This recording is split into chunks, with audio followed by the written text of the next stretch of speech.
일생 동안 당신이 반드시 읽어야 될 100권의 책 일당백 49번째 시간 2부 시작하겠습니다. 찰리 채플린의 나의 자서전 소개를 해드리고 있고요. 자, 찰리 채플린의 어린 시절에 대한 기억들이 이제 저희 일부 주로 이제 전해드렸고, 그 다음에 이제 좀 커야죠 이제 찰리 채플린도. 네, 근데 이게 또 재밌는 대목이 그 결국 모래시계의 모래처럼 돈은 금세 바닥이 나고 말았다. 결국 빈민구호소로 가게 되거든요. 어디로 가요? 빈민구호소. 네. 아, 그건 그러니까 뭐예요? 빈민구호소는 이제 더 이상 경제 활동을 할 수 있는 여력이 없는 사람들이 들어가가지고 무료 숙식 제공. 무료 숙식 제공인데 엄격한 규율에 복속을 해야겠죠. 그럼 성인도 들어갈 수 있어요 여기? 꼬마와 성인이고 다 들어가는 엄마도 거죠. 들어가요? 근데 들어가는데 같이 있지를 못하겠죠. 꼬마는 꼬마 나이에 대해 따라 다니고 남자 여자 나뉘니까 결국 어떻게 됐느냐? 자기가 20명 아이들과 한 방에 지내게 된 거예요. 20명의 아이들과 형하고도 떨어지게 되고. 그러니까 이럴 때 이런 이야기를 해요. 세상에 정말 나 혼자 뚝 떨어져 있는 느낌이었다. 그렇겠다 진짜. 그러니까 이때 이런 충격이 사실 이런 시가 하나 있거든요. 이거 어릴 때 우리가 한 번씩 겪어본 경험을 가진 시인데 한번 우리 영진 씨가 읽어주시면 좋을 것 그럴까요? 같아요. 네, 시를 하나 여기부터 여기까지 드리겠습니다. 이게 이제 자서전에 있는 시인 거죠? 아니요, 우리나라 시인의 시인데. 우리나라 시인입니까? 요게 이제 한번 읽어보시면 그 비교가 좀 될 것 같아요. 낮잠에서 깨어보니 방 안에 어느새 전등이 켜있고 아무도 보이지 않는데 어딘지 먼 곳에 단란한 웃음소리 들려온다. 눈을 비비고 소리 있는 쪽을 찾아보니 집안 식구들은 저만 치서 식탁을 둘러앉아 있는데 그것은 마치도 이승과 저승의 거리만큼이나 멀다. 아무리 소리 질러도 누구 한 사람 돌아다보지 않는다. 그들과 나 사이에는 무슨 벽이 가로놓여 있는가. 안타까이 어머니를 부르나 내 목소리는 메아리처럼 헛되이 되돌아올 뿐. 갑자기 두려움과 서름에 젖어 뿌연 전등만 지켜보다 울음을 터뜨린다.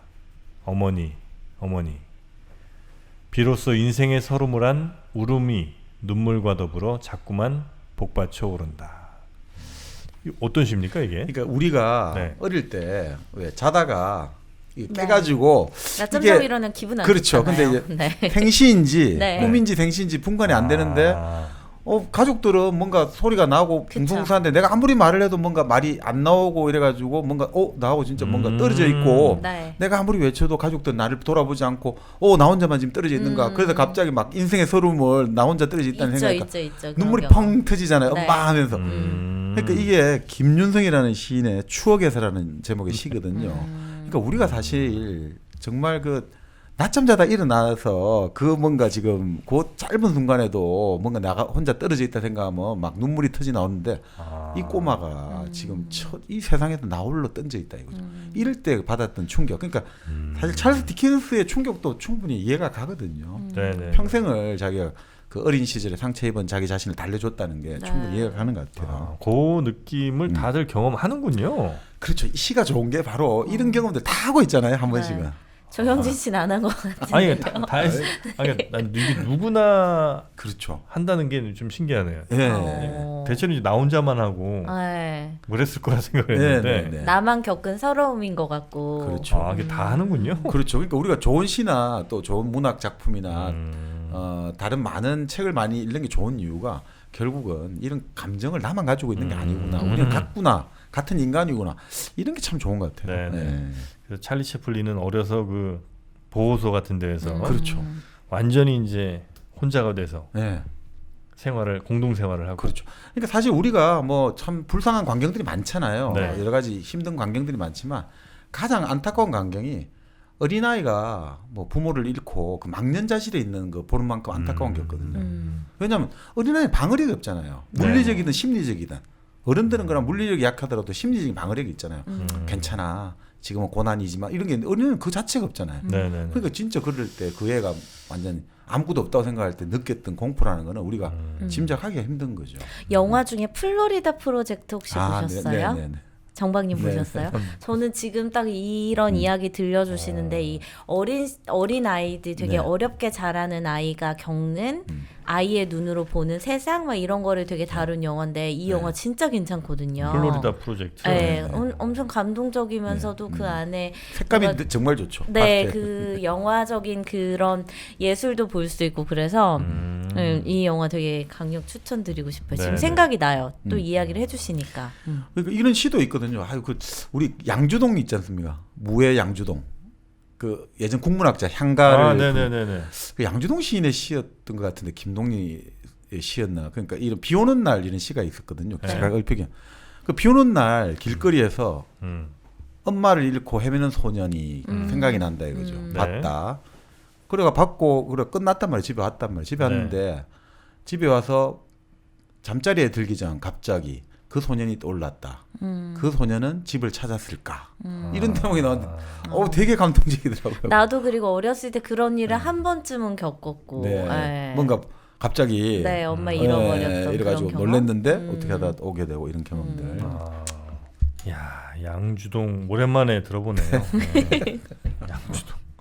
그분이 국어사전 내셨나 혹시?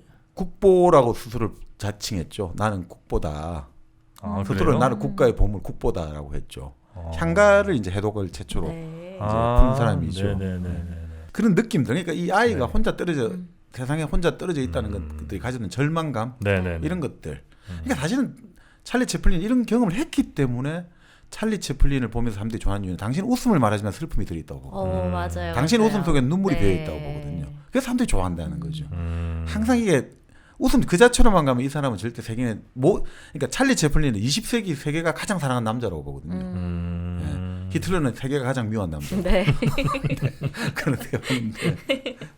자 어쨌든 그렇게 해가지고 뭐 네. 채플린은 빈민 구호소와 그리고 거기서 빈민 구호소에서 또 아이들 기숙사 학교를 보내가지고 거기서 일종의 수용 학교죠. 네네. 고생한 게 나오는데 참 재밌는 게 많이 나와요. 이제 결국 거기 가면 애들 머리가 버짐 같은 거 생기니까 빡빡 깎아버리고 네. 요들을 막 바르거든요. 근데 요도 바르는데 이제 엄마가 찾아왔단 말이죠. 네. 그때 이런 이야기 한번 보세요. 우리 정민아가 읽어주시면 네. 많이 나니고. 네. 자, 네, 찰리 채플린이 그 버짐이 먼저 빡빡 머리를 깎고 갈색 요오드를 바른 그 순간에 이제 구호소에 출소한 어머니가 찾아왔습니다. 엄마가 이 찰리 채플린이 부끄러워하니까 찰리 채플린을 이제 품에 안으면서 키스를 해주면서 이런 이야기를 해주셨대요.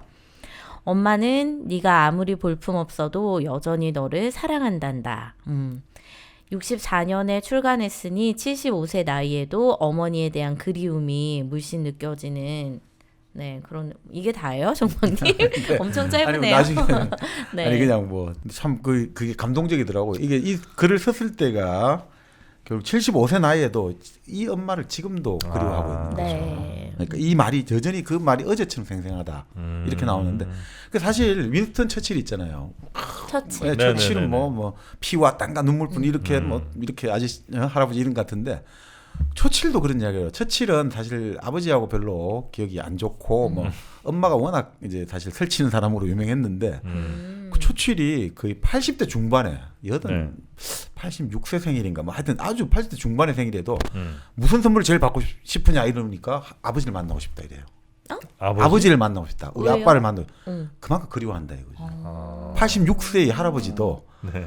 지금 가장 받고 싶은 선물이 뭐야 하니까 아버지를 한번 만나고 싶어. 아버지 얼굴 한번 보고 싶어. 그 정도로 참 또 그렇죠. 86세 먹은 정말 이 인생과 세상을 다 가졌던 지락펴락했던 처칠조차도 네. 돌아가신 아버지 얼굴 한번 보고 싶다 이런 이야기를 했다죠. 그게 사람인가 봅니다. 네. 그렇죠. 그렇게 이제 구호소 삶을 네. 살다가 네, 결국 뭐 이렇게 하다 보니까 더 이상 엄마가 좀 힘들어지고 더 이상 안 돼가지고 결국 엄마가 정신 이상이 생겨요. 정말요? 네. 참 이것도 참 그렇긴 한데 결국 이제 엄마가 정신 이상이 생기니까 이게 도저히 믿겨지지 않는 거죠. 그렇죠. 근데 형은 지금 딴 데로 떠나 있고 그래서 결국 어떻게 하느냐? 결국 아버지한테 갈 수밖에 없는 거죠. 찰리 채플린이 찰리 채플린이.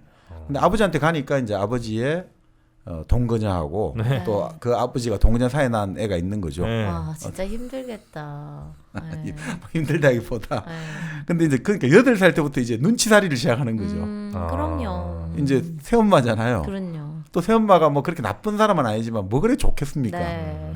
갑자기 일종의 어떻게 보면 뭐 그렇잖아요. 그 사이에 또 자식도 있었으니. 그러니까요. 그러니까 참 이제 눈치살 하면서 아버지가 그래도 아버지는 아버지잖아요. 네. 그래서 아버지는 근데 있어주면 좋은데 아버지가 집에 들어온 날이 거의 없는 거예요. 아헤이. 항상 술에 취해 계시고 집에 와가지고는 아버지는 평생 드셨던 게 아침에 뭐 그런 거 있죠. 뭐 일종의 뭐라고 할까 이런 음료에다가 계란 좀 타가지고 먹고 그걸로 그냥 하루 음식이 다 끝난대요. 그 다음엔 술밖에 안 드셨대요. 그런 식으로 살았던 거예요. 아버지는. 옛날 쌍화차. 쌍화차에 계란 동동. 한국식은 그렇습니다. 아 한국에 예전에 모닝이라고 있었거든요. 그게 뭐예요? 커피에다가 노른자를 동동 떼어주거든요. 커피에다 근데 이제 여기 나오네. 아버지가 드셨던 게 뭐냐면 포트 와인 있잖아요. 네. 이 포트 와인이 여기서 보니까 보통 포트 와인은 포르투갈식 와인인데 와인에다가 브랜디를 첨가한 거를 포트 와인이라고 부르네요. 더 세게 먹는 거예요? 거기에다가 달걀 6개를 넣어가지고 그렇게 해서 아버지는 드시고 그게 하루 먹는 음식이 전부 다라고. 아니 왜들 그렇게 달걀을 넣는 거예요? 단백질도 들어있고. 그거라도 먹어야지. 완전 음식에 제일 갖고 온 게 달걀, 우유 이런 거잖아요. 그러니까 달걀. 그것도 못 주겠니? 아니 나는 맛이 이상할 것 같아가지고 맛이? 왜 달걀을 거기에다 넣나. 근데 이제 아버지가 여기 새엄마한테 쫓겨나가 집에 있다가 아버지가 오니까 와락 울고 이러니까 네. 아버지가 무슨 일이냐 데리고 왔다는 네. 거죠. 네. 새엄마 또 새엄마대로 열받아가지고 술 마시고 있고. 어. 그러다가 뭐라 하니까 아버지가 갑자기 구두솔 같은 걸 새엄마 얼굴에다 바로 집어 던졌대요. 아이고. 새엄마 맞고 바로 기절해버리고. 그랬는데 딱 재밌는 말이에요. 그 순간에 아버지에게 갖고 있던 존경심이 나는 한순간에 사라졌다. 존경심이? 네, 아버지를 항상 그 존경해왔는데 아버지가 폭력을 행사하는 순간 존경심이 한순간에 사라졌다고 나와요. 그렇지.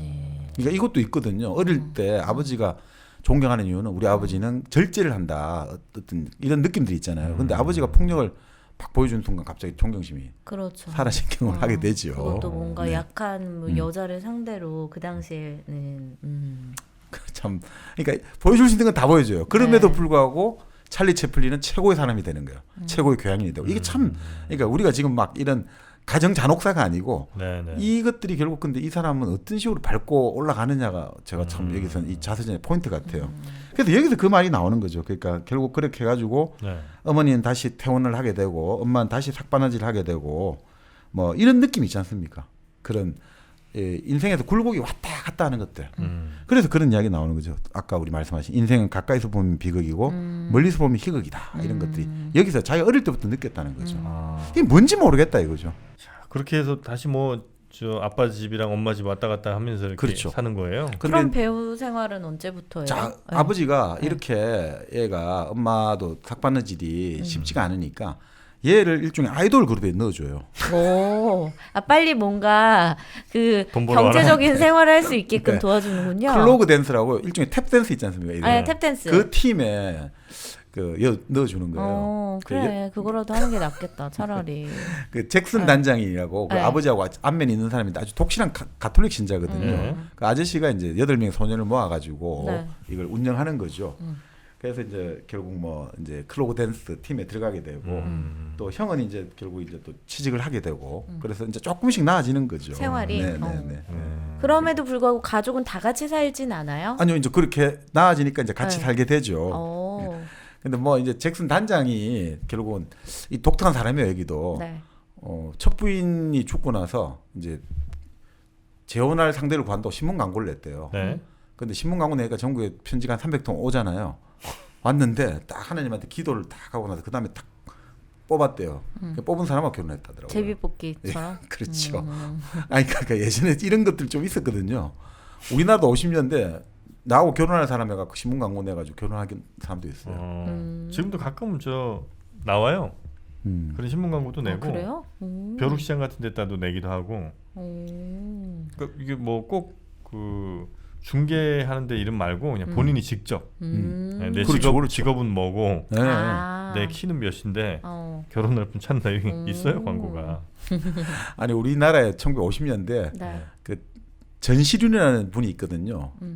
어느 무명 철학자의 유쾌한 행복론 해가지고 네. 아주 정말 재밌는 책이거든요. 한번 제도 소개 한번 해드리면 좋겠는데 그 충청도 출신인데 서울대를 공대를 다니다가 군대 이제 전쟁이 났잖아요. 군대 갔다가 어떻게 하다가 이 사람이 이제 경상도 마산에서 군인 생활을 하고 있는데 네. 신문 광고를 낸 거예요. 아내 구함. 그 전국에 와가지고 그래가 구해가지고 같이 미국을 간 거예요. 그래 가가지고 이제 이 사람이 이제 책을 썼는데 그 책이 정말 좋은 내용이 많거든요. 근데 이분이 그 아내를 구한다고 광고를 내니까 누가 찾아왔냐면 일종의 약간 유언가 있는 여자 2명이 면회를 왔대요, 자기한테. 네, 그 네. 군대 있을 때 광고를 냈거든요. 그러니까 자기들은 여자들이 온 이유는 이 사람이 신문에 광고 낼 만큼 뭔가 돈 있는. 아니 몸에 뭔가 문제가 있는 것 같다. 그러니까 우리가 좀 이 사람에게 성적 서비스를 제공해 주려고 그래요? 네, 그렇게 왔다가 멀쩡하고 뭐 멀쩡한 사람 보고 그냥 가버렸다 이렇게 나오는데 그러니까 그런 식으로 신문 광고도 그 당시 내고 이랬다는 거예요. 그래서 참 아니 근데 나중에 진짜 전시련 책은 있잖아요. 정말 재밌습니다. 나중에 보면. 그래 그분도 참 마음이 따뜻하네. 네. 뭘 마음? 그분은 이런 이야기해요. 나중에 이분이 부인이 자기가 이제 60좀 얼마 전에 암으로 걸려 돌아가셔야 되거든요. 그래서 마지막 자기 책을 써야겠다 하는데 그 부인에게 남기는 글이 너무 재밌어요. 부인에게 뭐냐면 젊은 시절에 부부 생활은 일종의 소화제 같은 거다. 그 나이 들어서 소화제는 또 배우자가 있어가지고 서로 대화를 해야 된다. 그러니까 나 먼저 죽는다고 혼자 살지 말고 반드시 재혼을 해라. 그런데 재혼을 하면 몸은 섞더라도 절대 은행 계좌는 섞지 마라. 이렇게 아주 현실적인 조언을 다 해주고 그러니까 정말 재밌어요. 나중에 한번 보시면. 그러니까 한번 이야기가 좀 중구난방 갑니다만. 자 그렇게 해가지고 결국 뭐 이런 결국 그 클로우 댄스 팀에 가게 되고 그렇게 해서 이제 돈을 벌기 시작하는 거죠. 네. 자 그런데 참 이 정말 운수 좋은 날이라는 제목이 있는데 이 가난이 어떻게 이제 인식되는지 참 재밌는 말 나요. 그러니까 가난은 하나의 치욕이었다. 아무리 가난한 집 아이도 일요일 저녁은 집에서 음식을 만들어 먹었다.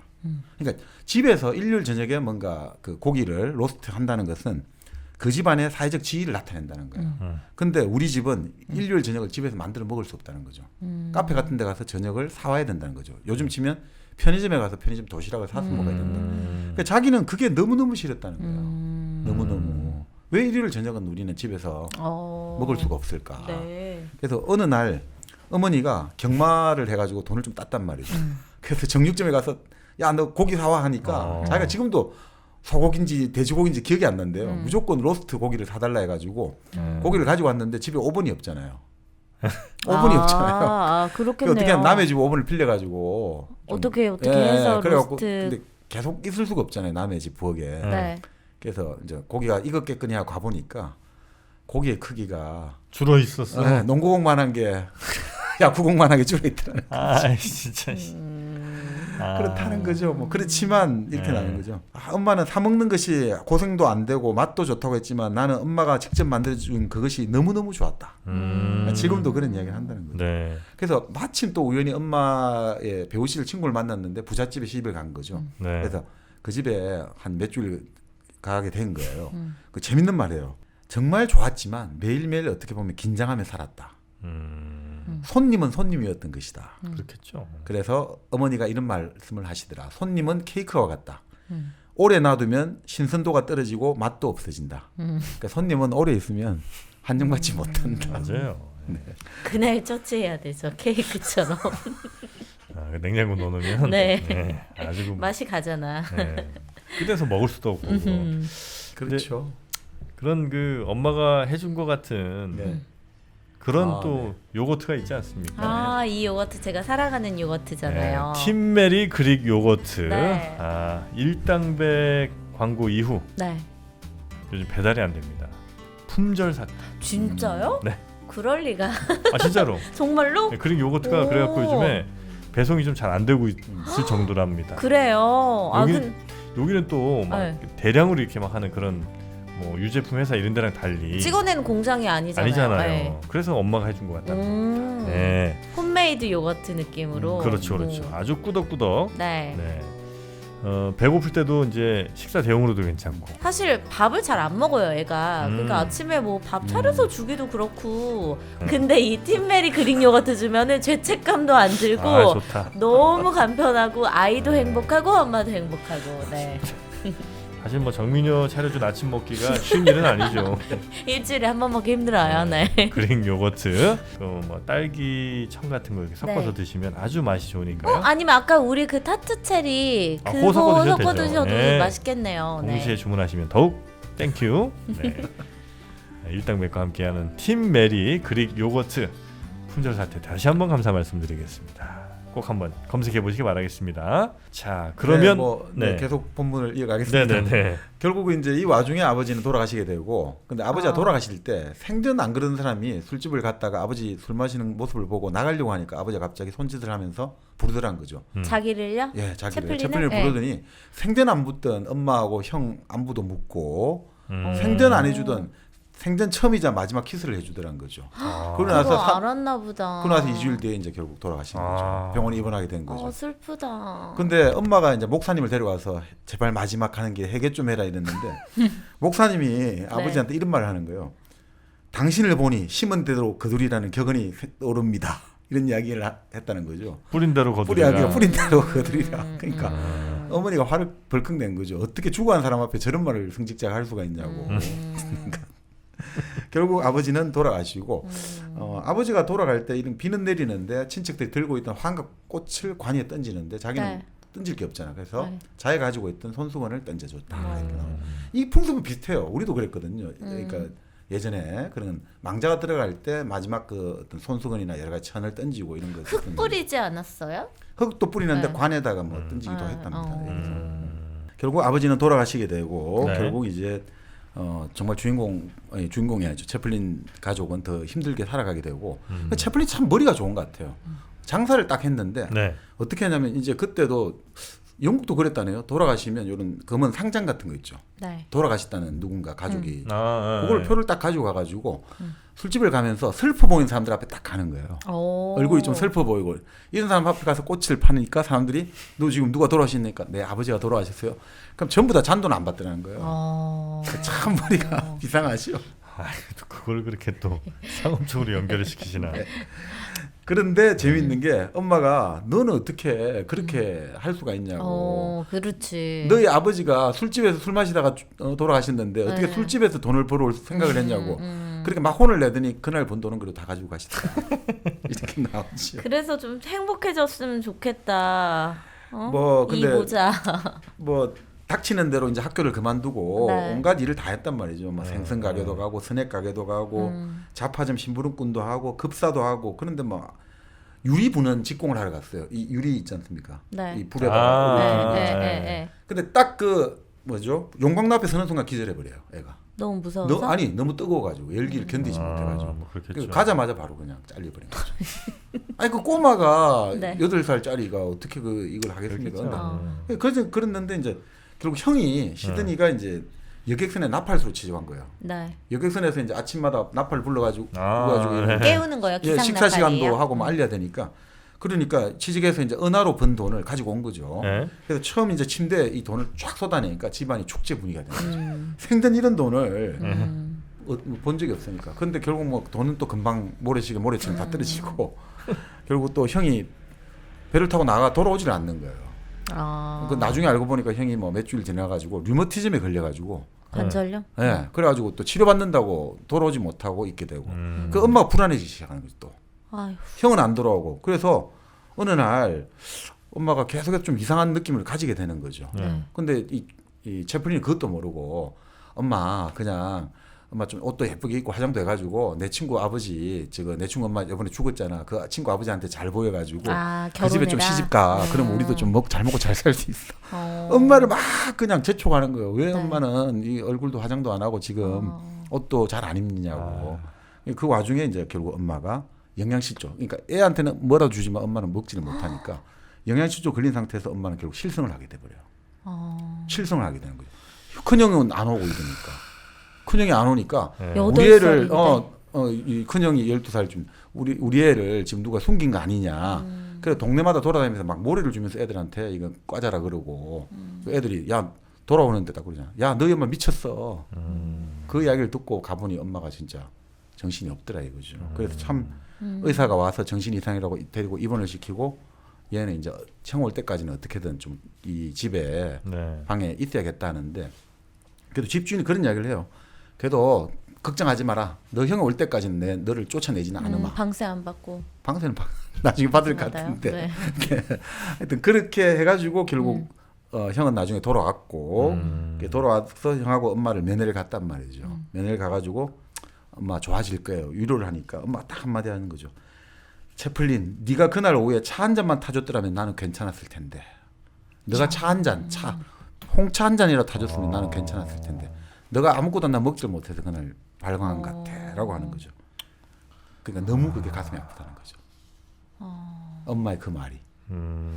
너가 차 한 잔만 타줬더라면 나는 그날 괜찮았을 텐데. 아, 애가 뭘 한다고. 근데 그러니까 엄마는 또 왜 거기서 애를 원망해? 아니, 원망은 아니고. 그러니까 참 다. 그러니까 이게 완전히 가난이. 너무 싫다 진짜. 가난이 극단화되면 이렇게 네. 되는 거죠. 그러니까 결국 얼마나 이게 우리가 생각할 수 있는 가난의 수준을 넘어섰겠죠, 그죠? 자, 그런데 재미있는 게 이렇게 다 하면서도 배우가 되겠다는 생각을 한시도 마음을 떠나지 않는 거예요. 찰리 채플린이요? 채플린이. 이게 참 대단한 것 같아요. 결국 그렇게 하다가 나이를 올려가지고 요즘쯤에 인력 중개소 같이 배우 중개소가 있는데 가서 등록을 했는데 연락이 온 거예요. 네. 그래서 결국 이제 주급을 받고 결국은 딱 이제 너 이제 주급 뭐 이런 거예요. 2파운드 10실링 아주 큰 돈이란 말이죠. 요즘 치면 자기는 한 50만 원 생각했는데 한 150만 원 주겠다 이러니까 바로 사인해야 되는데 이 찰리 채플린의 이 뭐라고 할까 타고난 협상가적인 감각이 살아나는 거예요. 네. 이 와중에도 딱 내색을 안 하고 네. 속으로 놀라 있는데 네. 어떻게 말했냐면 계약 조건에 대해서는 제 형과 의논을 해보고 연락을 드리겠습니다. 라고 말하고 속으로는 좋아 죽는데 밀당이자 하는 거. 그렇게 하면서 그렇게 말하니까 사람들이 너무 웃기는 거예요. 이 쫓겨난 꼬마가 뭐 지금 완전 어른처럼 계약 조건에 대해서는 제 형과 의논을 하고 난 다음에 차후에 연락드리겠습니다. 감사합니다. 이러니까 더 이제 호감을 가지는 거죠. 그때 그런 이야기를 해요. 이때 나는 인생의 중요한 한 문턱을 넘었다는 것을 깨달았다. 나는 더 이상 빈민가의 그저그런 떨거지가 아니라 떳떳한 연극배우가 되었다. 순간 나는 울고 싶어졌다. 이렇게 나오죠. 이게 참 인생의 한 포인트가 이게 중요한 국면이 있는 것 같아요. 그 어려운 와중에도 꿈을 잃지 않고 그리고 이제 이런 절제하는 맛이 있잖아요. 그렇네요. 감정을 절제하고 이런 사람들이 결국 하나의 기회가 올 때 기회를 낚아채는 거죠. 그 기회 앞에서 좌절하지도 않고 두려워하지도 않는 거죠. 그래서 이제 딱 그거 하는 거죠. 그 신문 기사에 이제 그 대본 연습하고 나온 기사가 나오니까 형이 너무 좋아가지고 자기 동생에 관한 기사 처음 나오니까 신문을 수십 부를 사들고 오는 거예요. 그래도 둘의 사이는 좋았나 봐요. 아유, 그 본래 또 엄마가 같잖아요. 아버지가 그러니까 엄마가 다르면 문제가 생기고 그래서 엄마 같으면 괜찮더라고요. 대체로 괜찮더라고요. 제가 보니까. 그러니까 이 형하고는 정말 평생 그렇게 의가 좋은 걸로 나와요. 형도 많이 보살펴줬고. 네네네. 자, 그렇게 형도 근데 사실은 배우가 되고 싶었는데 형은 아무래도 좀 떨어지나 봐요. 재주가 아무래도 동생이 더 있고 형은 그래서 배우의 꿈을 버리고 그 바텐더도 경쟁률이 150대 1이었대요. 술집 바텐더. 그래요. 그 취직이 다 힘든가 봐요. 옛날이나 지금이나. 그러니까 150대 1의 경쟁을 뚫고 결국 이제 바텐더가 되었고 그러니까 이제는 조금씩 이제 많이 나아지는 거죠. 그러니까 이제 어머니를 이제 모시고 와가지고 고급 아파트를 딱 전세 월세겠죠. 월세를 내 가지고 어머니를 모시고 올 때 엄마가 딱 들어올 때 방에 꽃을 딱 장식하고 어머니 문을 딱 열 때 이게 엄마 방이에요 하면서 꽃이 장식된 방을 딱 보여준 거죠. 네. 자, 그러니까 그런 느낌도 있잖아요. 어머니가 참 그랬다는 거예요. 이 엄마가 그 어려운 환경에도 토요일 밤에 집에 돌아올 때는 반드시 꽃을 한 송이라도 들고 왔다는 거예요. 그러니까 이런 게 제일 중요한 것 같아요. 네. 환경이 아무리 어렵고 힘들더라도 네, 밤하늘의 별을 바라보고 들녘에 핀 꽃을 바라보면서 그 마음을 달랠 수 있어야지 결국은 이 어려운 시절을 거칠 수 있거든요. 먹고 살기 바쁜데 무슨 꽃이야, 먹고 살기 바쁜데 무슨 책이야 이런 거 하면 그 생활에서 영원히 벗어날 수가 없는 것 같아요. 근데 채플린은 엄마도 그렇고 자기도 그렇고 항상 그 꿈을 잃지 않았다는 거. 이게 결국은 참 그 위대한 배우가 된 거 아니냐 이런 생각도 듭니다. 네. 그래서 결국은 이제 채플린은 바로 웨스트 엔드의 무대에서는 배우가 됐죠. 그러니까 우리가 뮤지컬이다 연극할 때 보통 미국에 뉴욕에 브로드웨이가 있고 런던에 웨스트 엔드라고 하잖아요. 바로 그 배우가 된 거죠. 자, 그러니까 이제 뭐 어느 정도 네. 생활이 시작된 거죠. 네네. 이때부터는 네. 이제 그래도 네. 먹고 살만한 상황. 그러니까 그렇죠. 탄탄대로가 좀 이제 열린 겁니까? 배우로서? 그러니까 이때부터 이제 하나의 어떤 바퀴는 굴러가기 시작하니까 네. 그 중간 중간에 뭐 많은 조금 곡절은 있습니다만 큰 방향은 이제 크게 이제 나아가는 거죠. 네. 이때 나이가 몇 살이에요? 뭐 한 15? 요 정도 돼요? 그렇죠. 사실은 이때 해봤자 뭐 이제 10대 사춘기 중반? 시절이 들어온 겁니다. 그러니까 10대 중반인데 이때 그런 거죠. 결국 이럴 때 또 이제 그 밀물처럼 그 사춘기 감정이 몰려온다는 거죠. 네. 그래서 자기는 그런 이야기예요. 매춘부와 이따금씩 퍼마시는 술이 이 시기 내 인생의 전부였다. 그러니까 사실 솔직한 이야기를 다 해요. 근데 그런 이야기는 자기는 절대로 결혼한 타인의 어떤 부인하고 잠자리는 절대 안 했다. 자기는 항상 그 절대 그렇게는 안 했다. 이건 다 나와요. 여기서. 그러면서 근데 자기가 이제 이런 것 같아요. 내가 진정으로 원하는 것은 사랑과 모험이었다. 근데 이게 뭔가 사람이 다 그렇잖아요. 지금 이 어려울 때는 아우 한 달에 얼마만 주면 나는 이제 더 이상 바라는 게 없다 했는데 막상 그 돈을 얻고 나니까 또 재미가 없는 거야. 그게 인간 같아요. 그러니까 자기가 원하는 건 이제 사랑과 모험인 거죠. 그러니까 이런 느낌 같아요. 개인의 삶은 결국은 변화가 좋고요. 사회로서의 삶은 안정이 좋거든요. 그러니까 우리 사회라는 것은 개인이 마음껏 모험을 할 수 있게 만들어주려면 사회가 안정돼야 되잖아요. 무슨 말씀이냐면 어떤 분이 그런 이야기 하죠. 사회가 안정된다는 건 뭐냐면 결국 사회적인 우리 사회의 어떤 간접 자본이라고 해야 될까요? 자연 환경이 변화가 없어야 되죠. 공해로 되고 이러면 안 되니까 자연 환경이 변화가 없어야 되고 그 다음에 우리 뭐 도로, 전기, 가스, 뭐 상하수도 이런 게 그러니까 진짜 사회 인프라가 또 잘 돌아가야 되고 변함없이 또 하나가 제도 자본이라는 거 있잖아요. 뭐 교육, 의료, 법률, 뭐 이런 행정, 사법 이런 게 잘 돌아. 그게 안정화되면 우리는 개인으로서의 어떤 모험을 할 수가 있는 거잖아요. 그게 안정이 안 되면 우리 개인은 사실 모험하기 힘들거든요. 그러니까 여기서는 이제 결국 그런 거 아닌가 싶어요. 개인은 네, 이제 모험을 하고 싶거든요. 이 어느 정도 물질적인 안정이 딱 되면 네. 개인은 이제 따분해지니까 그런 것 같아요. 그래서 어디로 모험을 떠납니까? 카노 극단이라는 극단에서 이제 스카우트 제의가 와요. 네. 그래서 카노 극단에 딱 들어갔는데 이 아까 말씀드린 전형적인 떠돌이 스타일은 미국 가서 만들어진 건데 카노 극단에 들어가가지고 일단 무대에 처음 가서 사람을 웃게 된단 말이죠. 네. 근데 자기가 보통 그러면은 약간 그러니까 희극 배우였던 거예요? 뭐 그렇게 보시면 될 것 같아요. 네. 예, 이 카노 극단이 본래 희극을 또 전문으로 하니까 본래 자기 보조로 들어갔거든요. 네. 근데 딱 처음 무대에 들어가는 순간에 생각이 갑자기 떠올랐다 이거죠. 뭐라? 야 이렇게 가면 어떨까? 뒤에서 내가 이제 뒤로 이래 들어갈 때 사람들이 뒤에서 볼 때는 프로코트 아주 이제 우리가 정식 예복이죠. 네. 이걸 입고 실크에 쓰고 지팡이에 각반을 쓰는데 이렇게 가다가 갑자기 탁 앞에 돌았을 때 붉은 코를 딱 한 걸 딱 보여주면 사람들이 웃지 않을까? 그렇게 했는데 진짜 사람들이 막 깔깔대고 난리가 난 거예요. 네. 너무 재밌다고. 이게 이제 이 뭔가 이제 자기가 여러 가지 다 아이디어나 지금 이런 게 희극적 감성은 아주 뛰어난 거죠. 어떻게 하면 사람을 웃길까? 이런 포인트가 있고 또 한 게 뭐냐면 이 지팡이를 가지고 있잖아요. 네. 지팡이를 가지고 샌드백을 치다가 이게 막 뒤엉켜 가지고 내가 얼굴에 맞고 해롱해롱하고 정신 차리고 다시 지팡이로 내 머리를 때리고 슬랩스틱 여기서 시작된 거 슬랩스틱 말 그대로 네, 스틱하고 네. 때려. 그러니까 뭐 그때도 했겠지만 여기가 그 찰리 채플린 이걸 도입한 사람들이 완전 박장대소를 하는 거죠. 그러니까 슬랩스틱을 할 줄 아는 거죠 이 사람이. 그날 완전히 이제 대성공을 거둔 거죠. 이 멀쩡하게 예복 입은 사람이 갑자기 휙 들어들었는데 빨간 코를 하고 있고 이 사람이 그 멀쩡하게 근엄하게 생긴 사람이 지팡이를 가지고 샌드백 치다가 막 맞고 정신없이 해롱거리고 그러니까 사람들이 막 박장대소를 하니까 자기가 그날 웨스트민스터 브릿지를 지나가다가 네. 다리 난간에 기대가지고 조용히 흘러가는 물을 바라봤대요. 근데 이런 이야기를 해요.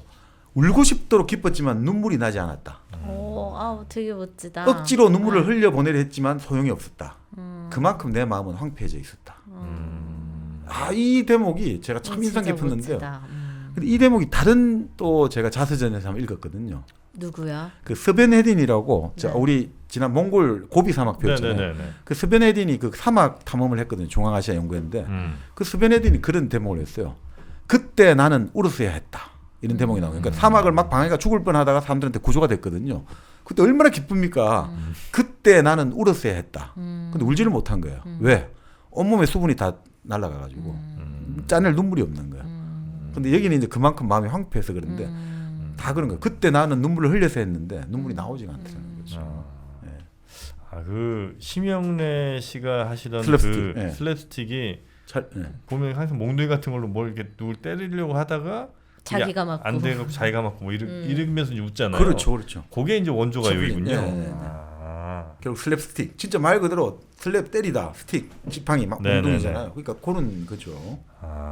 슬랩 스틱. 네. 자 이렇게 잘 나가다가 결국 이제 뭐 파리도 한번 가보고 네. 이 파리를 갔는데 재밌는 이야기를 해요. 파리에 가가지고 이제 극단이 활동을 하는데 무용수 딸 2명을 둔 부인이 있는데 자기를 참 아껴주더라 이거요. 19살 때 이제 프랑스 파리를 갔는데 네. 근데 부인이 차를 대접할 때 자기 침실에 불러서 차를 대접하더라고요. 그런데 어느 날 하루는 자기를 보면서 이 차를 대접하는데 계속해서 가까이 와가지고 안아주고 이래가지고 뭔가 분위기가 묘하게 되는데 자기가 그냥 가만히 있었다는 거죠. 그러더니 부인이 어느 순간에 가보라고 하더니 그냥 그 이후로 사이가 좀 뭐 이렇게 서먹서먹해지는구나. 근데 문제는 또 그 딸도 또 자기한테 오늘 밤 문을 열어놓을 테니까 오라고 해서 자기가 당장 다음날 호텔을 옮겼다 이렇게 나오는데 왜? 마음에 안 드셨나? 하여튼 그렇게 나옵니다. 자기는 순진하거나 이제 순수한 사람은 아니었는데 막 근데 막 그렇게 뭐 그렇게까지는 안 했다 이렇게 나와요. 네. 근데 결국은 이렇게 와서 결국 뭐 계속해서 영국 공연을 가다가 결국 카노 극단이 아까 말씀드린 대로 이제 미국을 가게 됩니다. 그래서 극단이 먼저 미국을 가는구나. 미국에 가면서 정말 이제 이 사람이 결국 카노 극단하고 거기서 이제 공연을 하다가 째지고 자기가 결국 남기로 결정을 내린 거죠. 자 그러면서 결국 이 사람이 이제 인생이 완전히 바뀌게 되고, 근데 이 사람 선택은 정말 잘한 거예요. 그 당시 이제 1914년 아닙니까? 이때가 어떻게 바뀌냐면 이제 영국에서 미국으로 전 세계 패권이 흘러가고 그렇겠죠. 그리고 연극에서 영화로 바뀌어가고 있거든요. 그리고 그 중심지가 결국 미국이잖아요. 그러니까 이 사람 정말 이 선택이 결국 이 사람의 인생에 있어 가장 어떻게 보면 큰 선택이 될 수 있었던 거죠. 그러면은 혼자 간 거예요? 아니면 엄마랑 형도 같이 간 거예요? 먼저 미국에? 이제 처음에 혼자 처음에 가는 먼저 거죠. 혼자 가고. 그 형은 이제 나중에 매니저로 자기 잘 나가니까 매니저를 부르고 어머니는 이제 모셔와가지고 정말 이제 지금까지 고생을 모두 만회해주는 최고의 저택에 다 어머니를 모시죠. 다행이다 그래도. 나중에 그런 이야기예요. 결국 어머니는 나중에 그렇게 고생을 많이 했던 두 아들들이 잘 되는 걸 보고 눈을 감으셨지 않았나. 뭐 흔히 말하는 그 해피엔딩의 스토리를 나오긴 나오죠. 네. 근데 결국 이 사람이 참 재밌는 게 결국 미국 이제 순회 공연을 하고 이러면서 결국 이런 것 같아요. 영국을 마지막 가보고 이렇게 떠날 때 이제 정말 마지막이다. 나는 이제 다시 이곳으로 돌아오지 않을 것이다. 자기는 영국은 다시는 안 들어올 것이다. 사실 좋은 기억도 하나도 없고 영국에서는 그렇죠. 힘들었던 기억들만 있는데 뭔가 새 맞습니다. 출발을 하고 싶었을 것 그렇죠. 같아요. 자기는 나중에 그래요. 이 사람은 결국 나중에 애국주의자를 제일 싫어하거든요. 애국의 이름으로 사람을 그렇게 다 죽이면. 그러니까 자기는 세계 시민이라고 생각하는 거예요. 그래서 미국에도 가서 국적을 안 바꾸거든요. 미국 국적으로 안 바꿔요. 근데 그게 또 나중에 빌미가 돼요. 너는 돈을 그렇게 많이 벌면서 세금은 국적을 안 바꾸냐 이러니까 또 이 사람 말 잘하거든요. 내가 버는 돈의 70%는 해외에서 벌어온다. 근데 나는 그 버는 돈의 100% 세금은 다 미국에 낸다. 사람들이 꼼짝 못하게 만들어요. 그래도 너는 비애국자야. 우리들은 1차 세계대전 때 피를 바쳐가면서 일을 했는데 이러니까 저는 직접 전쟁에 참전하지 못했지만 제 두 아들이 직접 전쟁에 참전했습니다. 프랑스 뭐 이런 식으로 다 이야기를 하거든요. 말을 할 수가 없어요. 사람들이 말 다 맞는 말이니까. 그러니까 사람들이 더 싫어하는 거예요. 언론하고 대중들이 나중에. 그렇죠. 똑똑한 사람 싫어하죠. 그렇죠. 결국 근데 참 재밌는 게 결국 뭐 이 사람은 나중에 공부를 하고 싶은 욕구가 너무너무 강한 거예요. 하긴 제대로 된 학교를 못 다녔으니까. 그래서 이런 이야기를 해요. 배우 중에는 정규 교육을 못 받은 사람이 많아서 뭔가에 대해 알거나 배우고자 하는 욕구가 많대요. 배우들은. 근데 재밌는 이야기예요. 근데 이 사람은 공부를 하고 싶은 이유가 딱 하나예요. 지식을 사랑해서가 아니라 무식한 사람에 대한 세상의 멸시로부터 나를 방어할 목적으로 나는 공부가 필요하다는 거예요. 그걸 안단 말이죠. 그러니까 참 그래서 시간이 날 때마다 헌책방을 들여다본 사람이에요. 그래서 근데 이 사람도 비슷하게 이야기는 합니다. 자기가 참 보고 싶었던 책이 쇼펜하우어의 책이다 이거죠. 의지와 표상으로서의 세계. 근데 그런 이야기를 해요. 책을 산 지 40년이 지났지만 지금까지도 한 번도 제대로 읽어보지를 못했다. 한 번씩 한 페이지 읽다가 좋은 책이군 하고 덮었다는 거죠. 채플린도? 네네. 비슷하네. 그렇죠. 그러니까 이게 너무 그런 거 가지고 걱정할 필요는 없고 책에 대한 것들을 내가 예의를 가지고 있다. 이런 것들을 이제 좋아하는 것 같아요. 근데 이러다가 이 사람 참 재밌더라고요. 매일 이렇게 일을 하다가 기분 전환을 어떻게 하느냐. 채플린 기분 전환 어떻게 할 것 같습니까? 기분 전환이요? 네, 기분 전환. 매일 일을 하고 있는데 기분을 한번 전환할 때. 아, 기분 전환은 제일 그래도 괜찮은 게 생강청 아닌가요? 아, 그런가요? 근홍부 생강청. 그리고 또 네. 저기 뭐 배우 일 하다 보면 목도 많이 아프니까. 그렇죠. 네. 목에는 또 생강이죠. 예, 그래서 면역력도 증가되고 또 이 근홍부 생강청은 이렇게 스틱형도 있고 병으로 나온 것도 있는데 네. 스틱형 같은 경우는 바로 그냥 우유에 타서 네. 바로 그 생강우유 한 번씩 얼마나 맛있습니까? 맞아요. 네. 그리고 이제 밖에 외출해서 다닐 때 네. 목 아플 때 있잖아요. 목 막 아. 답답하고 이럴 때 그럴 때 그냥 딱 생강 그 스틱 하나 꺼내가지고 먹으면 바로 진정되거든요. 네, 그래서 네, 저는 네. 가방에 한두 개씩 꼭 가지고 다녀요. 그러니까 이게 비상 상비약처럼 우리 집에 맞아요. 갖고 있으셔야 되겠습니다. 음. 네, 이거는 필수품입니다, 여러분.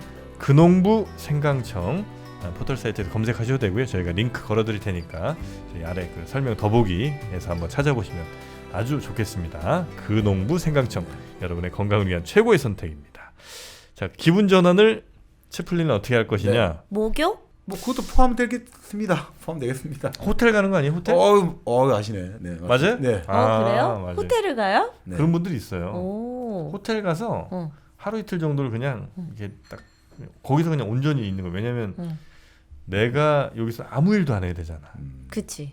예, 뭐 청소며 이런 그러니까 내 일상으로부터의 어떤 단절이 되는 거잖아요. 네. 꼭 그게 꼭 뭐 어디 멀리 가지 않아도 도심 속에서도 할 수 있는 뭐 그런 거 아닐까 싶은데. 맞습니다. 예. 딱 호텔에 들어갈 때 옷을 쫙 빼입고 네. 최고급 칠켓 딱 쓰고 네. 모닝 코트 입고 딱 진짜 이 지팡이 짚고 네. 가서 호사스러움을 한번 만끽해보고 싶다는 거죠.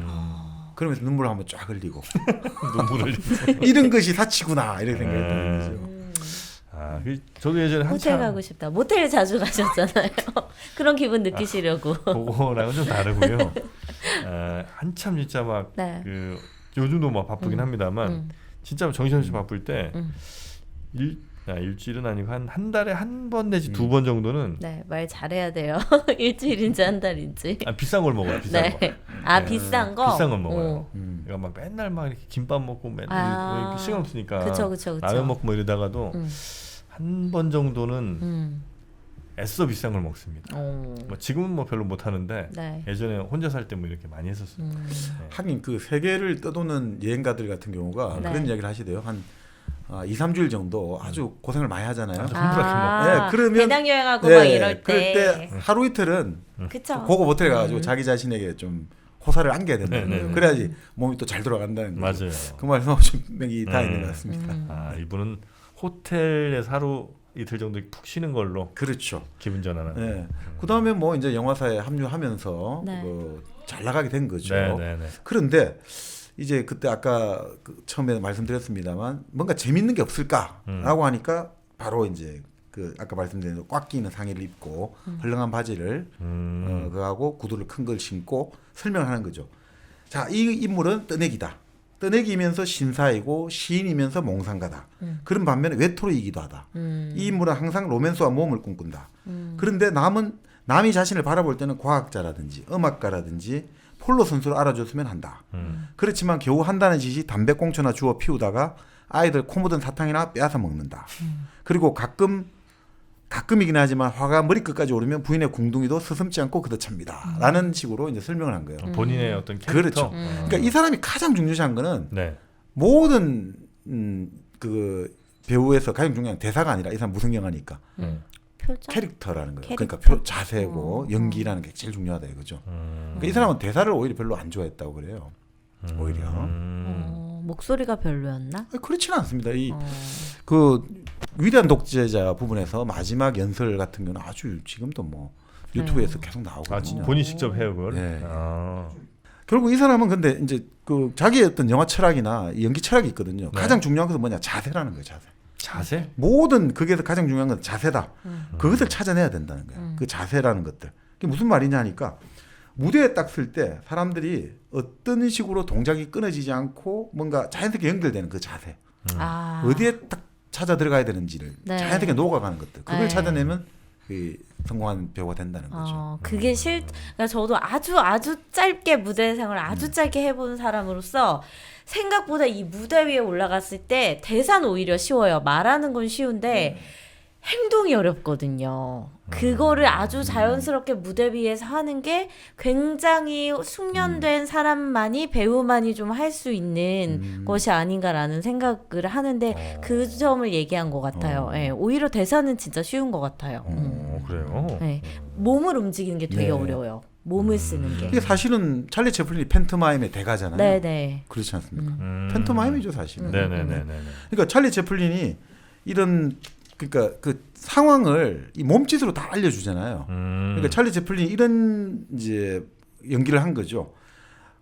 내가 관리인인데 관리인이라는 영화에서 부양 가족이 많으니까 좀 한 번만 뭔가 좀 봐달라 이렇게 애절하게 연기한 장면인데 그걸 바라보고 있던 여배우가 웃으면서 막 눈물 흘리는 거예요. 그러니까 당신 연기는 분명히 지금 그래 코미디를 말하는 건데 왜 나는 너를 보고 있으면 눈물이 자꾸 나오는지 모르겠다. 그때 찰리 채플린이 알았던 거예요. 나에게는 사람의 웃음을 끌어내는 재능뿐만 아니라 눈물까지 끌어내는 재능이 있구나라는 걸 이제 자기 깨달은 거죠.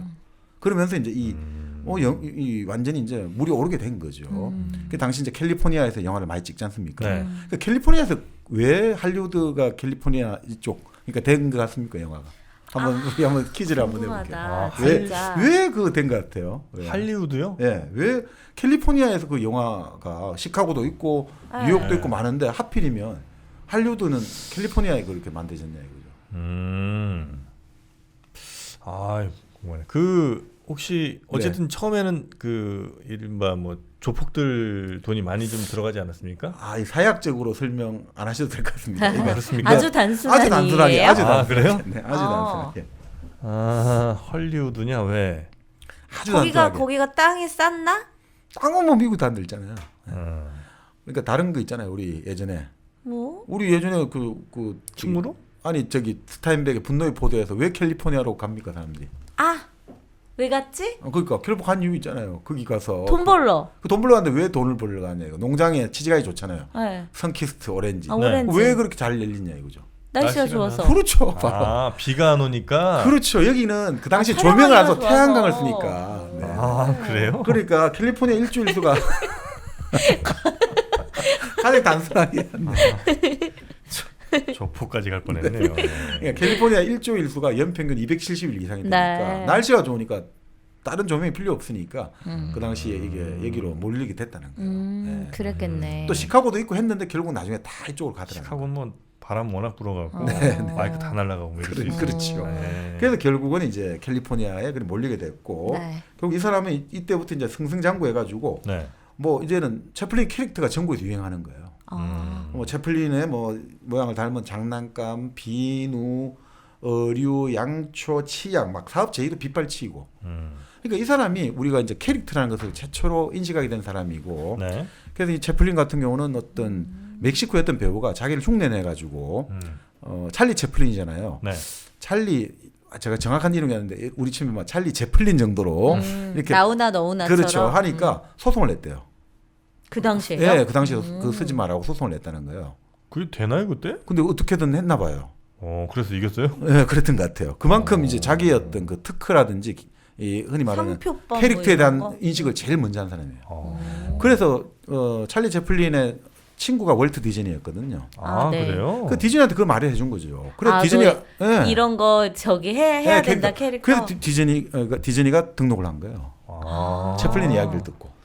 디즈니가 선생님 제일 은인이겠다. 세게 하는 데잖아요. 네, 전 네. 세계에서 네. 캐릭터 관리. 네, 그러니까요. 근데 또 재미있는 게 나중에 여러 가지 이제 할리우드 배우들 할리우드 네. 10 사건도 있고 네. 할리우드의 극작가들이 주로 이제 빨갱이다 이런 식으로 해가지고 네. 완전히 몰아낼 때 그 활약한 사람이 디즈니예요. 자기 동료들 이런 사람들이 밀고 하고 뭐 이런. 밀고 네. 그래요? 그렇죠. 그러니까 결국 채플린도 그런데 말려가지고 결국은 떠나게 되거든요. 미국에 쫓겨나게 되거든요. 참 이게 아이러니하죠. 네. 자 결국 뭐 이 채플린이 이제 잘 나가는 거죠. 근데 문제는 채플린이 너무 잘 나가니까 나중에 계약할 때 이제 다른 영화사를 가게 되잖아요. 네. 근데 다른 영화사가 이제 채플린 치면 영화 한 편 나와야 되는 거를 옛날에 다 버렸던 편집할 때 버렸던 부분을 인기 좋으니까 그걸 붙여가지고 두 편씩 만들었거든요. 그거를 채플린 완전 격분한 거예요. 그치. 그 다음부터는 영화사가 계약할 때 반드시 편집은 내가 하고 이건 절대 그 못 쓴다는 단서를 달기 시작했다는 거예요. 자기가 이제 그때 경험하고 나서. 그러니까 채플린 자기가 다 해야 돼요.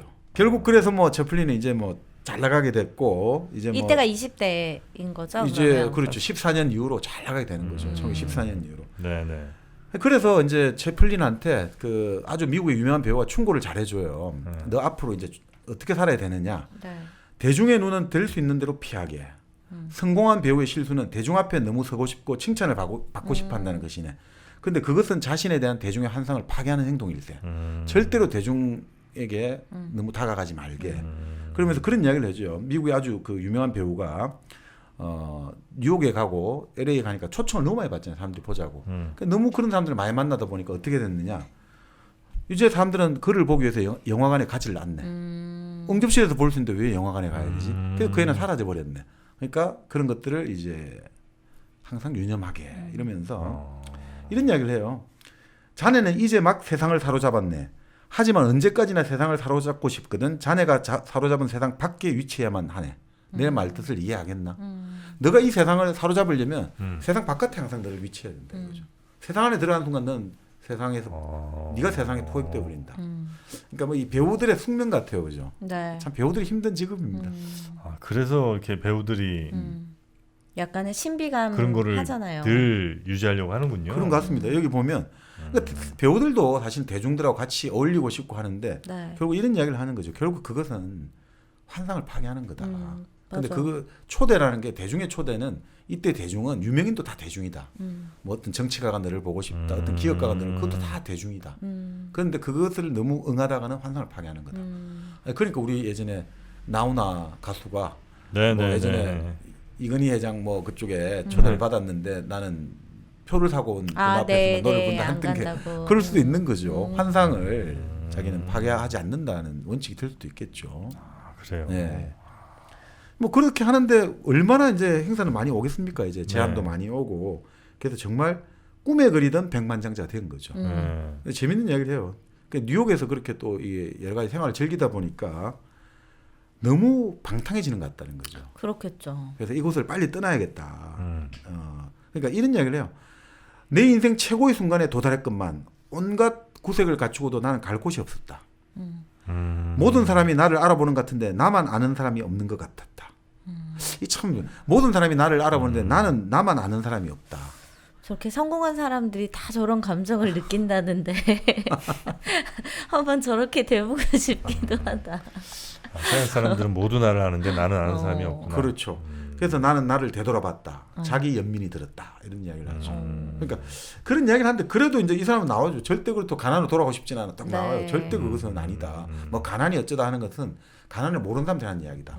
자기는 어머니가 영양실조로 정신 실성하는 경험을 해봐라. 절대 그런 말 할 수 없고 5살, 6살 나이에 온 가족이 뿔뿔이 흩어진 경험을 해봐라. 그렇게 말할 수 없다라고 하죠. 자, 결국 이럴 때 결국 뭐 바이올린도 켜고 이제 작곡도 하고 그러니까 이 사람 정말 재주가 정말 많아요. 그러니까 이런 걸 다 배워가지고 자기가 하더라고요. 근데 그래도 뭔가 최고의 자리에 올랐을 때 뭐 술이라든지 막 여자라든지 뭔가 방탕하게 살 수도 있었는데 그런 쪽으로 빠지지는 않고 그래도 나름 어떤 자기 발전을 위한 그런 길을 찾아 나선 것 같아요. 그러니까 근본적으로 찰리 채플린 같은 경우는 끊임없이 이런 게 있는 것 같습니다. 그 엄마라는 존재 끊임없이 너는 지금 너가 옆에 있는 사람과 다르다는 자긍심을 안겨줬다 이거죠. 그러니까 내가 여기에 빠져들지 않는다는 거죠. 그러니까 자긍심 있는 사람은 쉽게 빠져들지 않잖아요. 우리 다 같이 하나야 이렇게 안 되잖아요. 항상 자기 자신을 지킬 줄 알잖아요. 그러니까 진정한 의미에서 자기 삶을 살 줄 아는 사람인 거죠. 내 삶이 어떤 건지를 안다 이거죠. 그러니까 이 사람이 나중에 그런 이야기해요. 자기 친구들이 많다고 하지만 진짜 마음 맞는 친구는 거의 없다는 걸 안다 이거죠. 유명해져서 만난다는 것들의 어떤 가진 한계라는 것들 이걸 잘 알고 있어요. 자 그러면서 뭐 이런 저는 이야기를 하는데 이 사람은 근데 근본적으로 예술에 대한 아주 그 감수성이 뛰어난 것 같아요. 그래서 뭐 여러 가지 이제 그 할리우드에서 이 정말 유명한 사람 많이 만나거든요. 그 폴란드 출신의 피아니스트 파레뎁스키라고 저는 잘은 모르겠는데 이 사람이 1918년에 폴란드가 1차 세계대전 이후 독립도 되거든요. 지금까지 러시아 그 지배에 있다가 그때 초대 수상을 해요. 이 피아니스트가. 그러니까 이게 이 사람이 초대 수상 이제 정치인 자격으로 그 베르사유에 가가지고 프랑스 당시 수상 클레망소를 만나니까 클레망소라는 사람이 이런 이야기하는 거야. 아니 당신 지금 여기서 뭐 하는 거냐고. 왜 정치 이런 데 들어가가지고 당신의 그 예술가적인 재능을 썩히냐고. 아우 속이 터진다고. 당신은 그 신이 내려준 재능을 왜 이런 하찮은 정치에 쓰기냐고. 이런 이야기를 하고. 또 니진스키라고 아주 유명한 네. 어떻게 보면 최초의 어떻게 보면 발레리노라고 할 수 있을 거예요. 최초의 남자 무용수인데 네. 이 바칠라프 니진스키를 만나가지고 이 보는 걸 이야기를 해요. 그 사람의 발레를 볼 때 자기 진짜 전율이 느껴졌다 이거죠. 동작 하나하나가 시와 같았고 모든 도약이 환상의 나래로 날아오른 것 같았다. 그래서 나는 그 사람의 무용을 보면서 발레를 보면서 다른 세계에 들어가 있는 것 같은 착각이 들었다. 그러면서 위대한 예술은 말로 형용할 수 있는 것이 아니다. 그 달과 육편에서 나오는 거 비슷한 것 같아요. 그 벽화를 바라보면서 네네. 아무 말도 할 수 없었던 그 의사의 이야기처럼. 자 그런데 자기하고 만나고 뭐 이런 이야기를 하는데 니진스키는 왜 이 사람을 만나고 싶었느냐? 당신의 연기는 발레와 같소. 이 한마디를 해주고 싶었다는 거예요. 바로 이 사람 그 채플린의 그 연기 있잖아요. 이 뒤뚱뒤뚱한 연기 자기는 발레리노의 느낌을 가졌다는 거예요. 그렇게 극찬을 해주는 거죠. 그러면서 니진스키가 당신은 배우이기에 앞서 무용가입니다라고 딱 이야기해주더라고요. 그런 걸 느꼈고 또 유명한 또 발레리나 안나 파블로바가 있거든요. 혹시 들어보셨습니까? 안나 파블로브요? 안나 파블로바. 파블로브에게는 아니죠. 네, 아니고. 파블로바. 네, 아주 유명한 발레리나인데 이 사람을 보면 이런 느낌이 든다는 거죠. 아무리 그녀가 밝고 환한 표정을 지어도 눈물이 그냥 나는 넘쳐났다 이거죠. 그 사실 저도 사진을 봤는데 묘한 그런 비극적인 느낌을 줘요. 뭔지 모르는데 안나 파블로바를 사진을 보면. 네. 그래서 이제 파블로바가 워낙 전 세계 러시아의 뭐 이런 그 나라를 빛냈잖아요. 그러니까 이제 러시아 영사관에서 만찬을 하는 거죠. 채플린하고 불러가지고. 네. 그런데 어떤 교수가 축사를 여러 명이 할 거 아닙니까? 이 교수가 먼저 러시아어로 딱 축사를 하더라는 거예요. 네. 근데 축사를 하다가 이 파블로브에게 다가가가 눈물을 흘리더니 키스를 퍼붓는 거죠. 너무나 난 당신을 네. 찬탄한다. 그러니까 이 바톤을 이어받아 가지고 채플린이 축사를 해야 되는데 자신이 없잖아요. 이게 좀 뭔가 그래도 이왕하는 축사를 멋있게 해야 되니까 어떻게 하냐면 이런 이야기를 한 거예요. 내 영어 실력으로는 당신의 연기를 도저히 말로 다 표현할 수 없다. 그러니까 나는 중국어로 당신의 연기를 표현하겠다면서 우리 말하는 그 있지 않습니까? 이수건 중국어. 그 있잖아요. 그런 시모시마 네, 이런 그렇죠. 말도 안 되는. 그렇죠. 그런 식으로 중국어를 쭉 하다가 어떻게 하냐면 그런 다음에 이제 키스를 드리겠다 하면서 막 키스를 퍼붓는 거죠. 네네. 그러면서 냅킨을 딱 옆에 덮으셔 가지고 안나 파블로바하고 자기 사이에 이제 이렇게 커튼 내리듯이 해가지고 더 키스를 퍼보니까 사람들이 박장대소를 하고 확실히 뭐라고 해야 하나 무대를 만들어내고 주도를 할 줄 아는 사람인 거죠. 네. 그렇게 해서 이제 사람들이 아주 뭐 정말 센세이셔널 했다 이런 이야기도 하고. 안나 파블로바는 네. 뭐 전 세계 아주 그 역대급 발레리나인 모양입니다. 지금 찾아보니까 우리만 몰랐던 모양입니다. 대단한 분이네. 뭐 니진스키하고 이제 비슷한 조금 이제 떨어질 수 있는데. 네. 자 결국 뭐 그렇게 해서 이제 결국 뭐 여러 가지 이야기를 하면서 그 아까 말씀드린. 근데 사람들이 자서전을 쓴다고 하니까 자꾸 섹스 라이프를 솔직하게 틀어놔라 이렇게 하는데. 뭐 그런 거에 관심이 많을 수 있으니. 그런데 이 재밌는 이야기예요. 자기는 프로이드하고 다르게 생각한다 이거죠. 프로이드하고 다르게 생각한다. 네. 프로이드는 뭔가 성의 편력이란 게 한 인물을 이해하는데 근본적이라고 생각하지만 네. 자기는 전혀 그렇게 생각하지 않는다. 한 인물을 이해할 때는 네. 추위, 배고픔, 그리고 가난에 대한 부끄러움이 한 사람의 심리에 미치는 영향이 더 크다고 나는 생각한다. 성이라는 것은 아니다 이거 자기가 생각에는. 그 정도는 아니다 이거죠. 그러니까 가난과 가난으로 인한 부끄러움과 배고픔과 그 벌벌벌 떨고 있는 추위 네. 이런 것들이 오히려 사람에게 그 마음에 더 큰 영향을 준다. 그럼 못 겪은 사람은 어떻게 해야 돼? 설명을 못 하나 그러면? 아니 그게 아니라 그러니까 영향이라는 게 사람과 사람을 이제 어떻게 이해해야 된다고 할 때 그러니까 섹스 라이프보다 오히려 경제라든지 이 경제를 통한 것들이 사람을 이해하는데 더 크지 않냐. 그럴 수도 있겠네요. 네네. 그렇지 않습니까? 우리 정민여는 어느 쪽이 더 맞는 것 같습니까? 저요? 저도 약간 경제적인 게 더 맞는 것 같아요. 그러니까 그 성적인 거는 그때 당시에는 뭐 그게 좀 당연시 됐겠지만 너무 남자 위주의 그러니까 기준인 거잖아요. 그거는 네네. 남성을 이해하기 위한 성이라는 것이 그냥 그 당시에 여성의 성이라는 거는 뭐 이해를 서로 하려고 하던 시절도 아니었으니 그건 그냥 남자를 이해하기 위한. 근데 이 시절에는 이 성이라는 것들을 일종의 거래로 많이 생각하더라고요. 이 시절에 이제 유명한 여배우 중에 이런 여기 에피소드가 하나 있거든요. 네. 결혼을 5번 한 아주 유명한 배우가 있는데 네. 아주 부자하고 결혼을 했단 말이죠. 그때 어떻게 이제 첫날 밤 이야기를 해주는데 이렇게 이야기해요. 첫날 밤을 치려고 이제 문을 열고 들어가야 될 거 아닙니까? 방문을 열고. 호텔 방문을 열고 들어가는데 들어가자마자 문을 닫아버렸대요. 왜요? 그 남편이 막 두드릴 거 아니에요. 왜 문을 닫아 이러면 이렇게 말했대요. 지금 당장 10만 달러짜리 수표를 사인해서 나한테 문틈으로 밀어넣지 않으면 난 절대 이 문 안 열어줄 거야. 그러니까 철저한 뭔가 진짜 그 대가의 대상이었네요.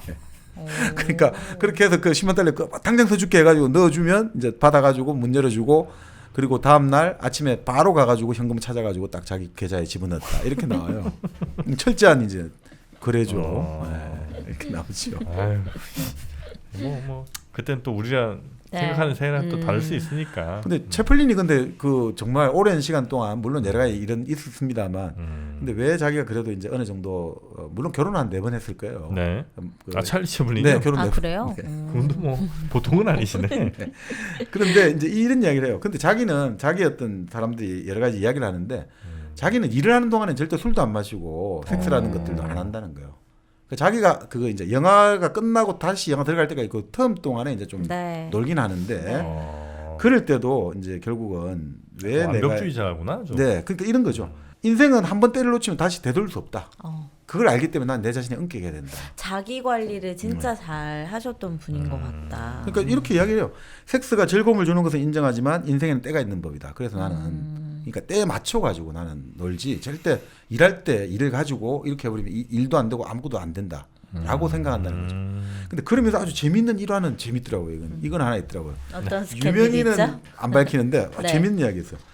자기가 이제 어떤 호텔방에 투숙을 했는데 투숙을 들어갔단 말이죠. 근데 노래를 흥얼거렸는데 이 노래 한 소절을 까먹었어요. 근데 갑자기 옆방에서 노래가 또 다시 이어지는 거예요. 그래서 그 사람이 또 노래를 그만두면 내가 노래를 잊고 네. 그것도 잊고 이러다 보면 흥미가 있잖아요. 네. 그래서 똑똑 문을 두드리니까 좀 우리 만나서 커피 한잔 하자 이래 되니까 문을 잠깐 열고 절대 이게 들어오면 안 된다고 이렇게 있지 않습니까? 거리가 거리가 걸고 딱 하는데 너무너무 매력적이더라는 거죠. 절대 들어오면 안 된다고 했지만 결국 뭐 이야기를 나눠보니까 들어가서 커피를 한잔 하고 이야기를 나눠보니까 이 여자가 자기 옆방에 채플린이 온다는 걸 알고 있었다는 거죠. 그래서 이제 어떻게 보면 이렇게 해가지고 이야기를 하고 나서 참 재밌는 표현을 써요. 절대 이제 조건이 있는데 나를 봐도 아는 체를 우리 하지 말고 서로 이름도 절대 알면 안 된다. 딱 조건 걸고 재밌는 표현이에요. 밤의 항해를 즐기기 시작했다. 밤의 항해를 떠나기 시작했다. 이렇게 나와요. 그냥 정말 딱 하룻밤의 불장난으로 끝내자 이거군요. 그렇게 했는데 또 이틀째 또 이제는 여자가 먼저 두드리고 네. 또 이렇게 되고 근데 사흘째 되니까 채플린이 좀 귀찮아지는 생각이 들기 시작한 거예요. 그 나흘째 되니까 어떻게 됐냐면 들어올 때 내가 없는 것처럼 하려고 살금살금 방을 내 방에 들어갈 때 살금살금 들어가서 없는 척 했는데 여자가 와서 이제 문을 쿵쾅쿵쾅 두드리기 시작하는 거죠. 그래도 없는 척하고 하니까 다음 날 이제 로비에서 만났는데 이 여자가 자기를 바라보는 시선이 아주 서늘하더라는 거예요. 네. 사늘한 게 아니고 서늘하게 느껴지는 네. 그날 밤도 이제 뭐 안 두드리겠지 했는데 갑자기 와서 이제 손잡이를 돌리기 시작하는 거예요. 네. 손잡이를. 그러니까 이제 좀 무섭기 시작하잖아요. 네. 손잡이를 돌리다가 갑자기 나중에 막 쿵쾅쿵쾅 두드리니까 다음날 아침 바로 뒤도 안 돌아보고 떠났다. 이렇게 네. 나오죠. 처음에 그래도 그 약간 열렸던 문틈으로 네. 원래는 안 열어주려고 그랬다가 네. 뭘 줬어요? 소백지향 홍삼을 쭉 밀어넣었답니다. 네. 힘도 났고 그래서 네, 그 이제 밤에. 얼토당토한 광고도 좀 너그러이 받아주시기 바랍니다. 네, 소백지향 홍삼, 소백산의 전기를 받은 네. 소백지향 홍삼 이제 세계로 뻗어나가고 있죠. 음. 네, 인도네시아, 말레이시아, 뭐 네. 아프리카 등등 전 세계로 지금 소백산의 전기가 뻗어나가고 있습니다. 광고비를 좀 올려받아야겠어. 해외 진출도 하시는 걸 보니. 진출하시는 분들 네, 참 다행이죠. 이렇게 잘 되시니까. 네, 소백지향 홍삼. 네. 뭐 홍삼 몸에 좋은 거야 다 아실 테고 특히나 네. 이런 그 코로나 시대에 이제 본인의 면역력을 키우는 게 가장 중요하니까요. 맞아요. 네, 홍삼으로 여러분의 면역력 보호막 하나를 꼭 챙겨가시기 바라겠습니다. 겨울에 그리고 특히 더 홍삼을 챙겨 먹는 것 같아요. 따뜻해지죠 몸이. 네, 소백지향 홍삼 저희 링크 걸어드릴 테니까요. 더보기 한번 펼쳐보시거나 아니면 네. 공지사항란에 있는 링크 따라가시면 될 것 같습니다. 자, 소백지향 홍삼과 역시 오늘 함께 했고요. 자, 이제 찰리 채플린이 네. 이제 뭐 이성 관계 얘기도 좀 나온 것 같고 네. 저 공산주의자로 몰린 거 그 얘기는 아직 안 네. 나오는 겁니까? 그게 사실 이제 네. 찰리 채플린이 그 2차 세계 대전 때 네. 그 2차 세계 대전 때 결국 이제 소련과 미국이 동맹국이 되는 거지 않습니까? 동맹국 연합국이 되는 거지 않습니까? 자, 그러니까 이제 소련을 돕자 이런 행사가 열리는데 본래 연설을 하기로 한 건 아니었어요. 근데 연설을 하기로 한 사람이 사정으로 빠지게 되면서 찰리 채플린이 한 40분간 연설을 하면서 그때부터 반응이 안 좋게 된 거죠. 이게 뭔가 공산주의 동조하는 거 아니냐. 그때는 이제 어쨌든 연합국으로서 예, 좋을 때인데 했어야 되는 상황인데. 그렇죠. 근데 그때부터 이제 이 사람이 공산주의 동조한다는 이제 이야기가 좀 돌기 시작했고 그 위에 찰리 채플린 같은 경우가 그 흔히 말하는 좀 그 종교적인 그 일종의 가톨릭 쪽과의 관계라든지 가톨릭 제한 군인회라든지 이런 쪽하고 관계가 계속 틀어지기 시작해요. 실제 채플린의 종교는 뭐였어요? 채플린은 기본적으로 그 어릴 때 이제 어머니가 교회를 기독교를 믿었죠. 근데 했는데 채플린 같은 경우는 이 책을 보면 기본적으로 이제 채플린 자서전에 보면 그 종교에 대한 이야기들이 그렇게 가진 않아요. 무교였나 보다 그러면. 결국 뭐 엄마의 어떤 그거는 있는데 종교에 대한 이야기는 없고. 근데 이런 거는 있죠. 그 사회주의적인 어떤 여러 가지 신념이나 이상들이 그렇게 왜 문제가 되느냐 이런 건 나오는 거죠. 그렇게 공산주의자는 아니에요. 자기는 그 공산주의자는 아니라고 계속 답변을 하고 그리고 그런 건 없고 그는 연합국의 일원으로서 소련을 돕는데 나는 그게 했을 뿐이지. 근데 이제 그런 것들이 결국 나중에 있는 채플린에게 그러니까 채플린 입장에서는 그런 것들이 있지 않습니까? 그 의회에서 불러가지고 자 너 주변에 알고 있는 공산주의자들 말해봐, 공산당원 말해봐 이런 거에선 이런 것들 자체를 엄청 싫어했단 말이죠. 왜 그런 것들을 말을 해야 되느냐. 근데 그걸 거부한 사람들은 결국 감옥에 갔단 말이죠. 의회 모독죄로. 그게 할리우드 10이라고 그 관련된 영화가 트럼보라는 영화가 있죠. 그러니까 채플린도 그 와중에 이제 휩쓸리게 된 거죠. 그 할리우드 10 중에 한 명이었어요, 채플린이? 아닙니다. 그건 아니고. 그 본래 할리우드 11이거든요. 그 우리 예전에 오션스 11. 그렇죠. 그 베르톨트 브레이트 있잖아요. 억척 없는가 자식들. 그 베르톨트 브레이트가 2차 세계 대전 이제 망명을 와가지고 할리우드에 극작가로 각본을 쓰고 있었거든요. 그러니까 사실 거기도 포함됐는데 브레이트는 이제 도망치다고 가고 10명이 결국 곤욕을 치렀죠. 그 할리우드 10이라 부르고 그 트럼보 같은 경우는 정말 영화 재미있습니다. 그러니까 그 와중에 휩쓸리면서 결국 그 미국을 떠나게 되고 뭐 사실상 추방되게 되고 그 이후에 한 20여 년이 지나가지고 미국에 입국하게 된 거죠. 그러니까 그때 이미 영화 한참 잘 나갈 때인데 이제 그 사건 이후로 한번 꺾이는군요. 그러니까 사실 영화는 뭐 나쁘지 않습니다. 실제로 그 우리가 위대한 독재자 같은 경우는 1940년에 개봉을 했고요. 그 다음에 살인광 시대는 좀 실패를 했습니다만, 아니 실패라기보다 조금 적자를 봤습니다만, 미국 떠날 때 마지막으로 미국에서 만든 영화 라임라이트거든요. 라임라이트. 그것도 진짜 유명한 영화거든요. 그러니까 좌절한 그 여배우를 그 또 몰락한 그 코미디언이 결국 도와주고 그 사람을 이제 완전히 스포트라이트를 그때는 이제 스포트라이트가 라임라이트죠. 그 라임라이트를 받게 해주고 그걸 지켜보면서 그 키다리 아저씨는 결국 숨을 거둔다는 것. 정말 그 영화도 뭐 사실 눈물 속되게 만드는 거죠. 그 영화도 엄청난 히트를 쳤고요. 그 영화를 마지막으로 결국은 미국에서는 끝나게 되고 스위스에 와가지고 이제 미국 나름 사회를 비판하는 뉴욕의 왕국을 만들거든요. 스위스로 갔어요. 예, 이제 스위스에 정착을 했죠. 근데 그러면은 그 당시에 뭐 채플린을 공산주의자로 모는 뭐 언론이라든지 뭐 그런 세력들이 있었을 거 아니에요. 그렇죠. 근데 그렇다 하더라도 대중들한테는 이미 채플린이 인기가 상당했을 텐데 그거를 뒤엎기는 쉽지가 않았어요. 언론들이 바뀌게 되면 되죠. 그 언론들이 일제히 이제 채플린을 공격하기 시작하는 거죠. 그러니까 채플린이 신작을 홍보하러 기자회견을 여는데 기자회견에서 계속 너 공산주의자냐 아니냐, 너 지금 막 이렇게 그 채플린 진짜 반격을 잘해요. 그래도 근데 지금 반격할 때가 아니다. 사람들이 말리는데 그럼에도 불구하고 하여튼 채플린 친구에 대한 의리를 지켜요. 아주 친구 중에 친하게 지낸 친구 극작가가 있는데 아이슬러였나? 이 사람은 공산주의자였을 거예요. 절대 안 말하거든요. 그런 식으로. 나는 그렇게 말 안 한다. 당신 친구 아이슬러 공산주의자 아니냐? 그런 식으로 말할 수 있지 마라. 이런 식으로 딱 하니까 결국 그렇게 나오죠. 채플린 입장에서.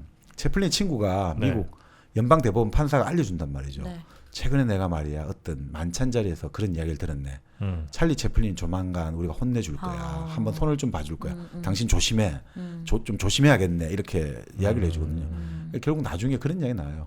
바로 FBI의 에드거 후보 쪽에서 손을 좀 썼다는 거죠. 채플린을 이제 음해하는 공작을.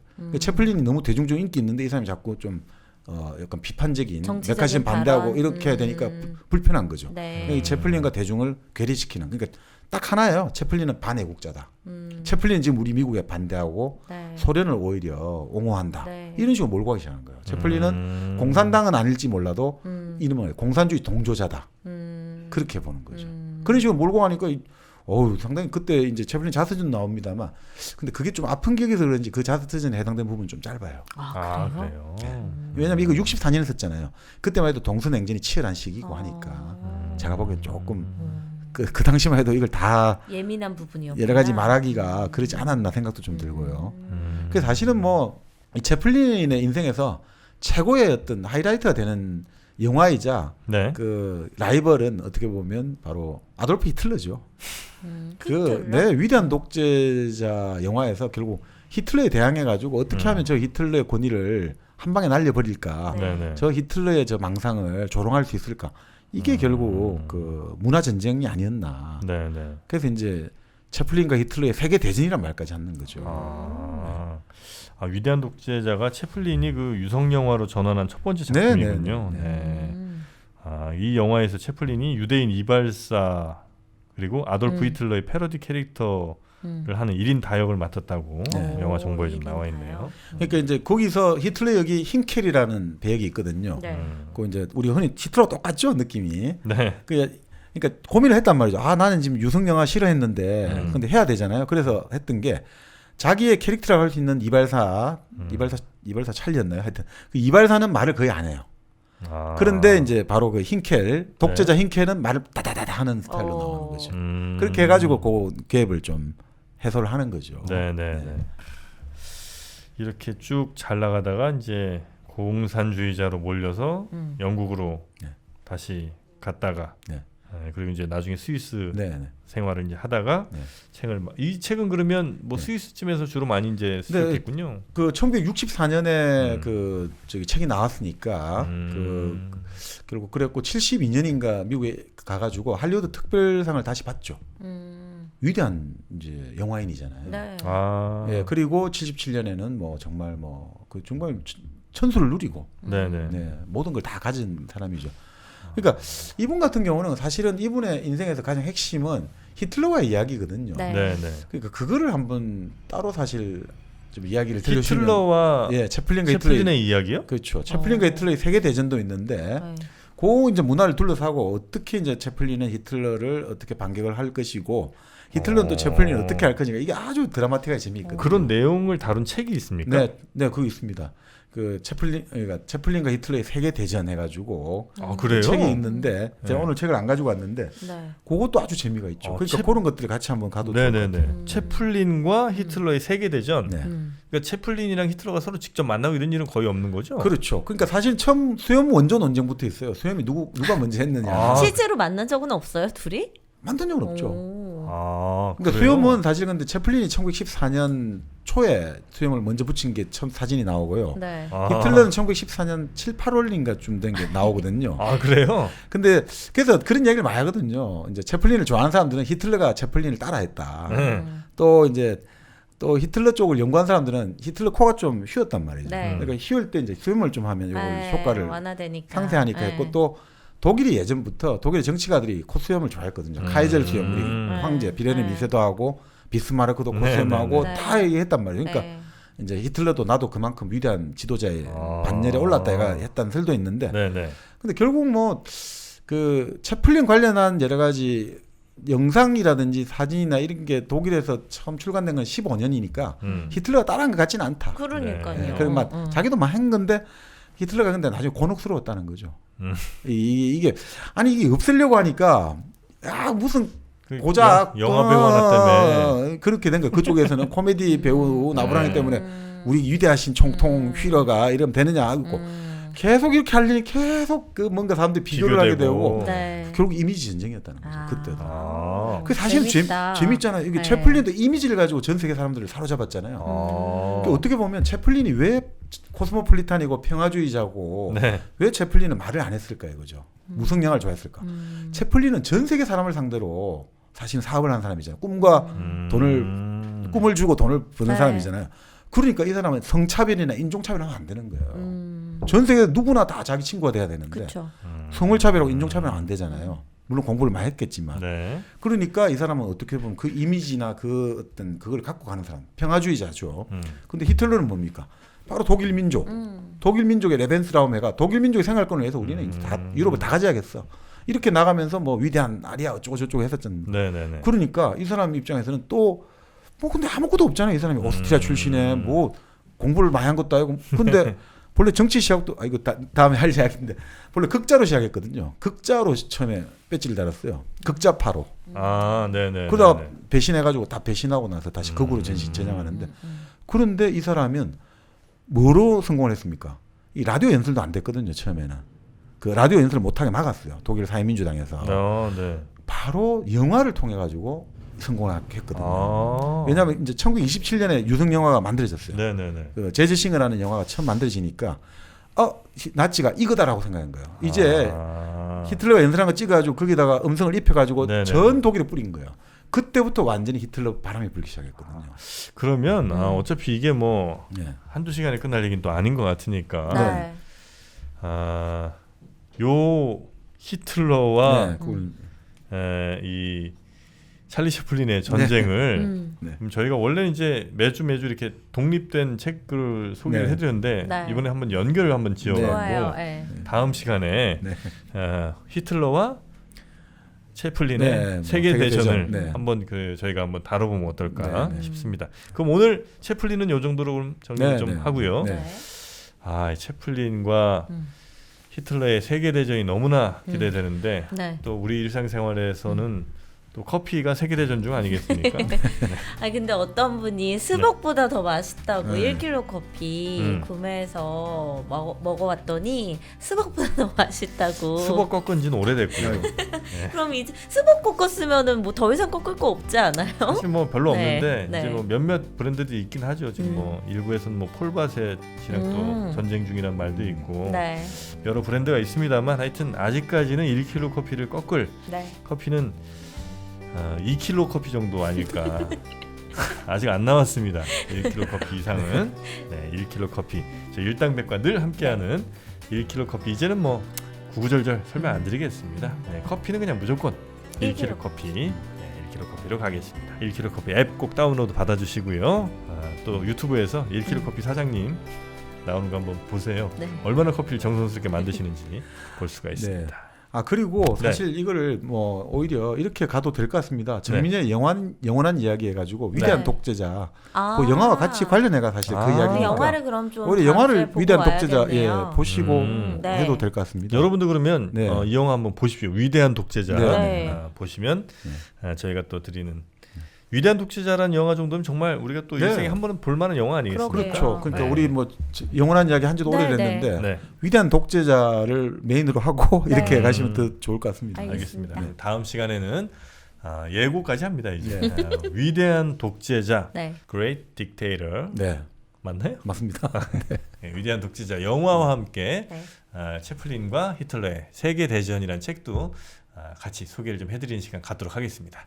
자, 오늘 찰리 채플린 나의 자서전이란 책 소개를 좀 해드렸고요. 오늘은 여기서 마치도록 하겠습니다. 네. 오늘도 함께해 주신 여러분 고맙습니다. 고맙습니다. 고맙습니다.